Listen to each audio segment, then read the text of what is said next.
des camps, des clans sont dans l'église. J'ai l'impression que nous les chrétiens, nous sommes plus mauvais que les païens. Ah oui, on se tue facilement.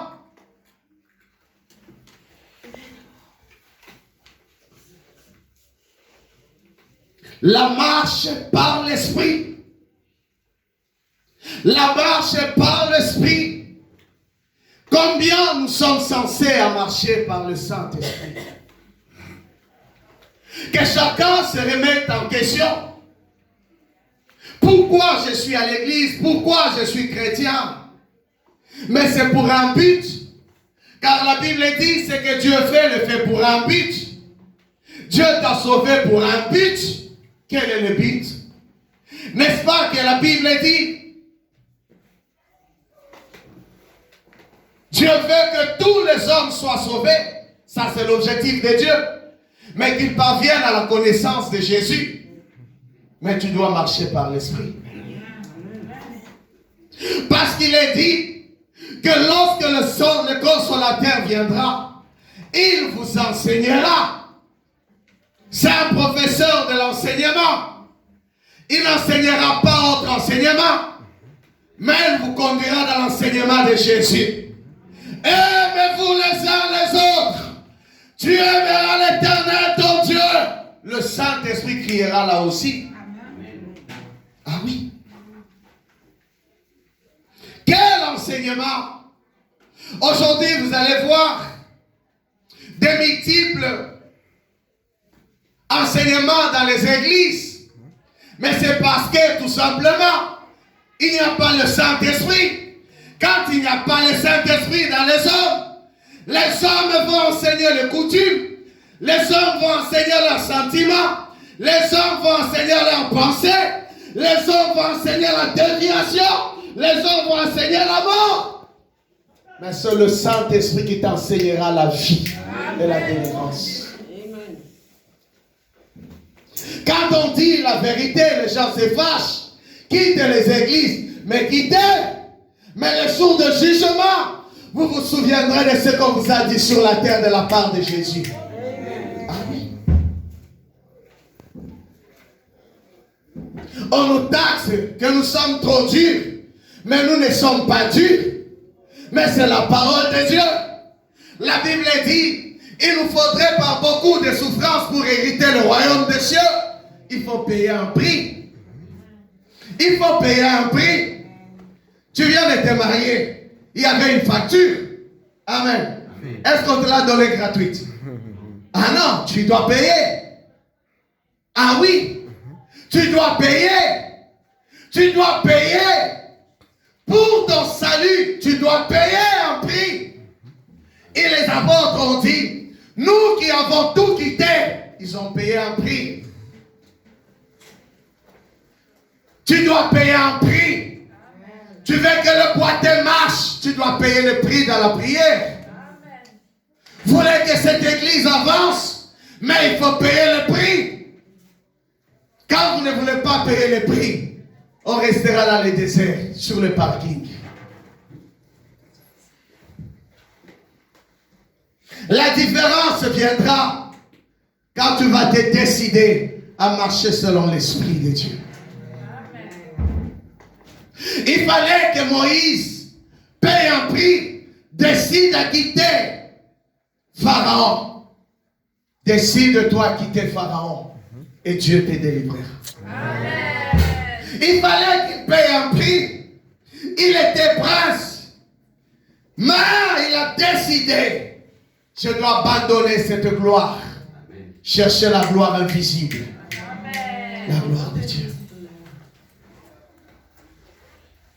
Combien des années vous êtes des chrétiens, vous êtes toujours des bébés spirituels? Tous les jours, il faut nous enseigner sur l'amour. Est-ce que sur l'amour il fait un enseignement? Est-ce que sur l'amour il fait un enseignement? Est-ce qu'il faut un enseignement sur l'amour? C'est faux. Dieu est amour. Quand tu reçois Dieu, il vient habiter en toi. Automatiquement, l'amour de Dieu devient en toi. Amen. Tu dois être appelé aussi un homme amour aussi. Amen. quel enseignement sur l'amour. L'amour n'est pas un enseignement. L'amour, c'est la personne de Jésus de Nazareth. C'est la personne de Jésus. Que si tu es dans Christ, l'amour de Dieu dans toi demeure en toi. C'est là où l'église devrait aussi dire un amen. La marche est par l'esprit. Combien marche? Marchez selon l'esprit. Vous n'accomplirez pas les désirs de la chair. Vous n'accomplirez pas les désirs de la chair. Vous savez que quand nous naissons de nouveau, ce n'est pas moi, comme Paul a dit, ce n'est pas moi qui vis. Notre corps est transformé, devient un corps nouveau. Quand tu acceptes réellement Jésus dans ta vie, interroge-toi que si réellement tu as accepté Jésus ou tu ne l'avais pas accepté. Parce que si tu l'as accepté comme Seigneur et Sauveur, il est juste et véritable de te sauver aussi. N'est-ce pas que Jérémie dit, Dieu veille sur sa parole pour l'accomplir. Si tu le confesses, tu l'invites, il vient dans ta vie. À tous ceux qui l'ont reçu, il leur a donné le pouvoir de devenir enfants de Dieu. Ça voulait dire que Dieu va opérer maintenant dans ta vie. Mais tu me diras que tu as du mal de marcher dans la vie chrétienne parce que Jésus est encore dehors. Si Jésus était dans ta vie, tout changera. Paul est un destructeur des églises.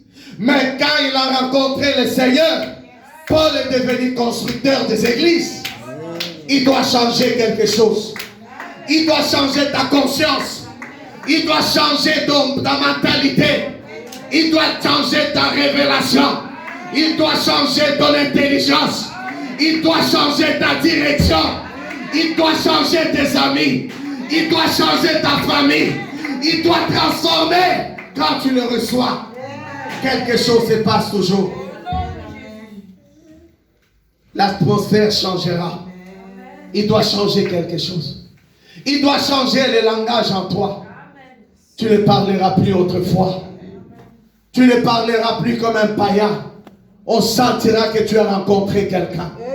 On sentira que tu as rencontré le Créateur. On sentira que ton regard, ce n'est plus le regard de la méchanceté, c'est le regard d'amour et de compassion. On sentira le fardeau en toi. On sentira ton cœur faire le bruit dans le cœur des autres.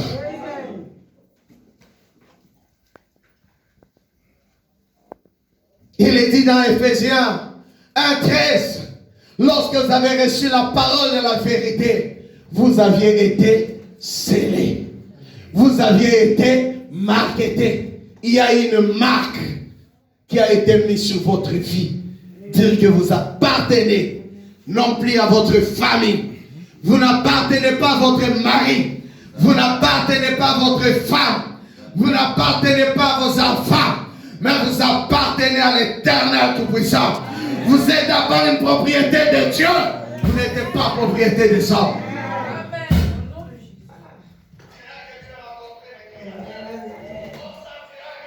Tu es la propriété de qui? Tu es la propriété de qui? Tu es la propriété de qui? Si tu es la propriété de Jésus, l'Éternel te guérira quand il y aura la maladie.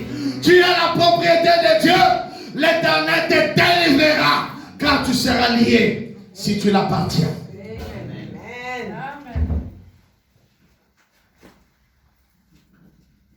Tu es la propriété de qui?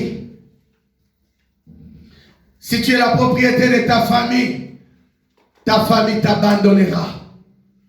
Mais si tu es la propriété de Dieu, ne t'abandonnera jamais. Même dans la tempête, même dans la neige, même dans des difficultés, il a dit, je serai avec toi. Là où tu es, ton oncle n'est pas à côté de toi. Ta mère n'est pas à côté de toi. Mais l'Éternel est à côté de toi. Tu es une propriété de qui cet après-midi? Vous voulez que Dieu agisse, mais vous devez lui appartenir totalement. Vous devez lui appartenir totalement. Et quand vous appartenez à Dieu, vous devez marcher totalement l'Esprit Saint. L'Esprit vous conduira. l'Esprit vous guidera, l'Esprit intercédera en vous, l'Esprit parlera en vous. Là, vous parlez au nom de qui? Vous vivez pour qui?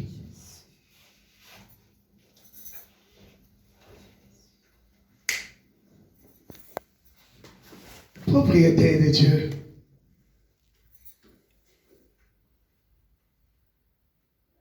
On a du mal à marcher avec Dieu parce qu'on n'obéit pas au Saint-Esprit.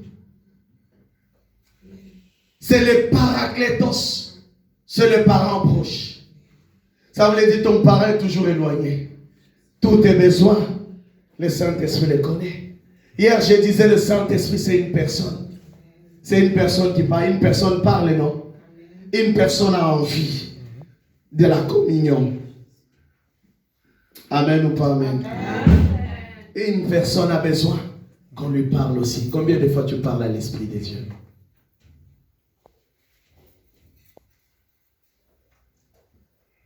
Que si vous n'êtes pas connecté par le Saint-Esprit, le ciel ne s'ouvrira jamais.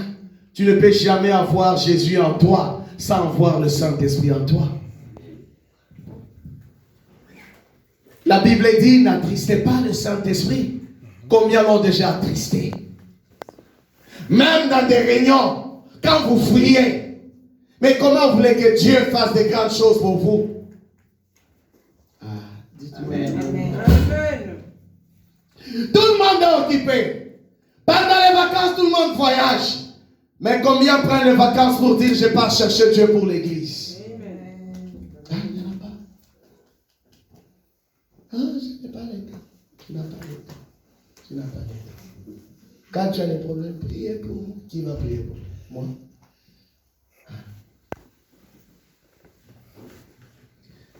Quand Dieu vous bénit financièrement, vous fouillez l'église. Quand la pauvreté vous attrape, c'est la galère. Qu'elle demeure chez toi. Alors, on doit marcher par le Saint-Esprit. On doit vivre par le Saint-Esprit. Où est le Saint-Esprit en vous? Où sont les dons de l'Esprit en vous? Où est la manifestation de l'Esprit en vous? Vous êtes chrétien des années en années, mais vous aviez été